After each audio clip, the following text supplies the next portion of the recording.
میں نہیں کرتا اس بات سے اتفاق۔ میرا موقف یہ ہے کہ لباس کہاں آئینہ دار ہوتا ہے، کردار بندے کا آئینہ دار ہوتا ہے، لباس کہاں آئینہ دار ہوتا ہے۔ تو لوگ کچھ کپڑے وپڑے ڈال کے بھی خوبصورت بنتے ہیں، لیکن کچھ ایسے لوگ ہوتے ہیں کہ وہ جو کپڑا ان کے وجود سے لگ جائے وہ کپڑا بھی حسن والا ہو جاتا ہے۔ محبوب کریم سید عالم علیہ السلام سادہ غذا کھاتے تھے، سادہ کپڑا پہنتے تھے، لیکن جو کام حضور نے کیا نا وہ با کمال ہی کیا۔ اس کے اندر عجب سی خوبصورتی تھی، کچھ الگ سا اس کا انداز تھا، اور وہ خود بخود نہ باقی ساری چیزوں سے کام نرالا ہی ہو جاتا تھا، انوکھا ہو جاتا تھا، اور لوگ خود بخود کہہ اٹھتے تھے کہ یہ جو چیز ہم نے دیکھی ہے یہ ہم نے کسی اور مقام پر نہیں دیکھی، خود بخود لوگ کہہ اٹھتے تھے۔ اللہ تبارک و تعالیٰ نے نہ کل کمالات اپنے محبوب کو عطا کی۔ اب ایک یہ ہوتا ہے کہ بندہ بڑا حسین و جمیل ہوتا ہے، بڑا خوبصورت لگتا ہے، وزادار ہوتا ہے، داڑھی شاڑی پگڑی، لیکن کئی دفعہ جب بولتا ہے نا وہ لگتا ہے یار بندہ چہرے سے تو بڑا بھلا لگ رہا تھا، پر یہ نکلا کیا ہے۔ حضرت سعدی رحمت اللہ علیہ فرمایا کرتے تھے کہ انسان اپنی زبان کے نیچے چھپا ہوتا ہے، اس لیے وہ کئی لوگوں کو مشورہ دیتے تھے کہ تو مہربانی کر ذرا بولا نہ کر، تو چپ رہتا ہے تو تیرا بھرم قائم رہتا ہے۔ امام مالک رحمت اللہ علیہ کے پاس ایک شخص بیٹھا کرتا تھا، سارے لوگ سوالات کرتے تو وہ کوئی سوال نہ کرتا۔ تو ایک دن امام صاحب فرمانے لگے ساری دنیا جو مسئلے پوچھتی ہے تو بھی کوئی پوچھ لیا کر۔ کہنے لگا جی پوچھ لیتے، روزہ کب افطار کرنا ہے؟ آپ نے فرمایا جب سورج ڈوب جائے۔ تو کہنے لگا اگر ساری رات ڈوبے ہی نہ تو امام صاحب فرمانے لگے تو پاگل تو نہیں، وہ کون سی رات ہے جو رات بھی ہو جائے اور سورج ڈوبے ہی نہ، ساری رات سورج ہی نہ ڈوبے۔ آپ فرمانے لگے اب تیرے لیے میرا مشورہ ہے کہ تو چوپ ہی رہا کر، تیرا نہ پوچھنا ہی تیرے حق میں بہتر ہے، تو نہ پوچھ۔ یعنی کچھ لوگ خد و خال کے لحاظ سے بڑے حسین ہوتے ہیں، بڑے حسین، لیکن ان کی جو گفتگو ہوتی ہے نا، گفتگو وہ معنی خیز نہیں ہوتی، کبھی کبھی کچی بات بھی کر جاتے ہیں، کبھی کبھی وہ اپنے سٹیٹس سے نیچے اتر کے بھی بات کرتے ہیں، ان سے مل کے بات کر کے افسوس ہوتا ہے کہ یار یہی بہتر تھا کہ دور رہتے، چلو ہمارا بھرم تو قائم تھا نا، قریب آ کے کیا ملا، بس کچھ بھی نہیں، یہ تو بندہ کھلا ہے تو احساس ہوا ہے کہ نہ ہی ملتے تو زیادہ اچھا تھا، دور رہ کے بھرم اچھا تھا۔ لیکن میرے محبوب کا کمال کیا ہے؟ حضرت عبداللہ ابن سلام رضی اللہ تعالیٰ عنہ فرماتے ہیں کہ میں یہودیوں کا بہت بڑا عالم تھا، ملنگ شلنگ بندے مطمئن کرنے آسان ہوتے ہیں، عالم فاضل پڑھے لکھے بندے کو کسی بندے کا مطمئن کرنا، متاثر کرنا بڑا مشکل ہوتا ہے۔ آپ فرماتے ہیں میں نبی کریم علیہ السلام کی بارگاہ میں پہلے دن گیا میں بحث کے ارادے سے، مناظرے کے ارادے سے، چونکہ یہودیوں کا عالم تھا، حضور اونٹنی پر تشریف فرما تھے، اور یارو محنت کر کے جو میک اپ کر کے چہرہ بنایا جاتا ہے اس کے اندر حسن تو کئی دفعہ ہوتا ہے پر جاذبیت نہیں ہوتی۔ لیکن جس بابے نے کبھی میک اپ نہ کیا ہو لیکن وضو ذرا طریقے سے کرے روز، تو رنگ گورا نہ بھی ہو تو لوگ کئی دفعہ یہ نہیں کہتے رنگ گورا ہے، بلکہ لوگ کہتے ہیں چہرہ نورانی ہے۔ اب میں اس پر میں کچھ کلام کر سکتا ہوں کہ گورے اور نورانی چہرے میں بھی فرق ہوتا ہے، کچھ چہرے گورے ہوتے ہیں پر نورانی نہیں ہوتے، کچھ گورے نہیں ہوتے پر نورانی بڑے ہوتے، یہ الگ عنوان ہے۔ تو حضرت عبداللہ ابن سلام رضی اللہ تعالیٰ عنہ فرمانے لگے جب میں گیا تو حضور اونٹنی پر تشریف فرما تھے، کہتے ہیں سادہ وضو، اور میں دیکھ رہا تھا کہ داڑھی مبارک میں کنگھی بھی نہیں ہوئی تھی، سرکار نے سر پہ سادہ سا امامہ باندھا تھا،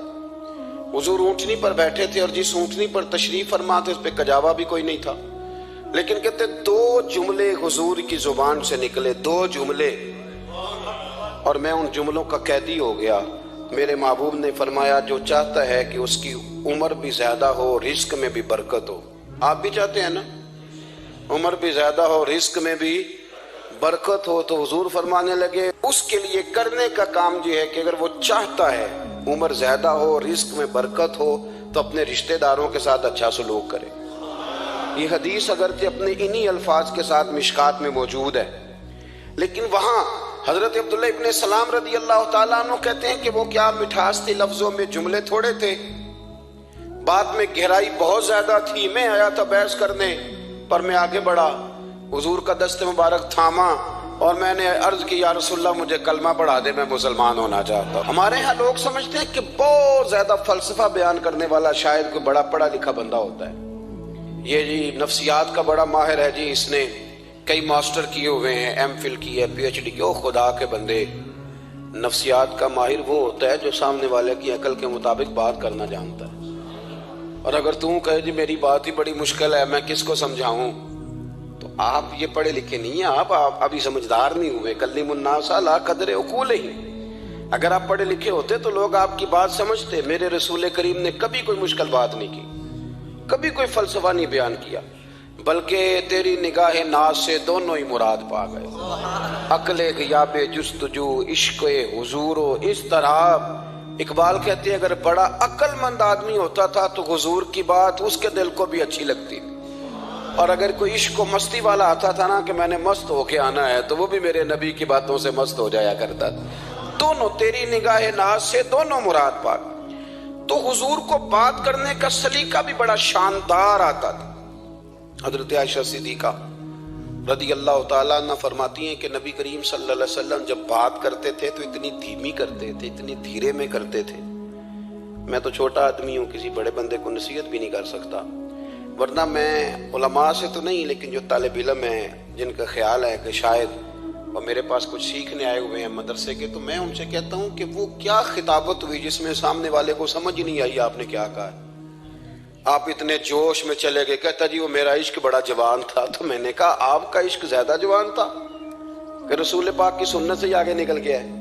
اب ٹھہر ٹھہر کے بات کریں، آپ کی بات اگر سامنے والے کی سمجھ میں نہ آئی تو اس کا معنی کیا ہوا؟ اسی طرح سے ہماری نعت خوانی کا ماحول ہوتا ہے، 6 بندے نعت پڑھ رہے ہوتے ہیں، ایک سپیکر ادھر ہوتا ہے ایک ادھر ہوتا ہے، کوئی سمجھ نہیں آتی یہ کیا کہہ رہے ہیں، اور پھر اس کے ساتھ ساتھ وہ یہ بھی مطالبہ کر رہے ہوتے ہیں کہ ہاتھ بھی کھڑے کرو جنو جنو عشق کے۔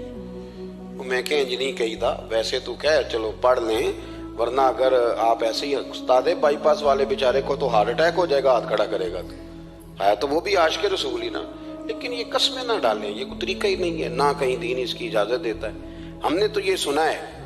کہ صحابہ کہتے ہیں جب اللہ کے حبیب گفتگو کرتے تھے تو ہم یوں بیٹھتے تھے کہ ہمارے سروں پہ پرندے بیٹھے ہو،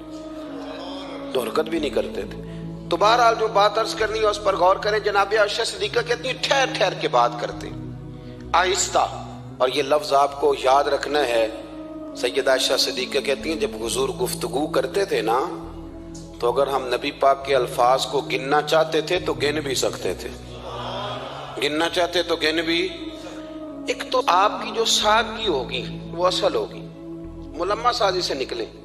پہلے ہماری شادیوں پہ دولہا اور دلہن جاتے تھے بیوٹی پارلر، اب سارا خاندان جاتا ہے۔ اس میں حسن نہیں ہوتا، اس میں بے وقت ہو جاتا ہے آدمی۔ آپ کو جو رب کریم نے بنایا ہے اس سے زیادہ شاندار آپ کو کوئی بنا سکتا ہے؟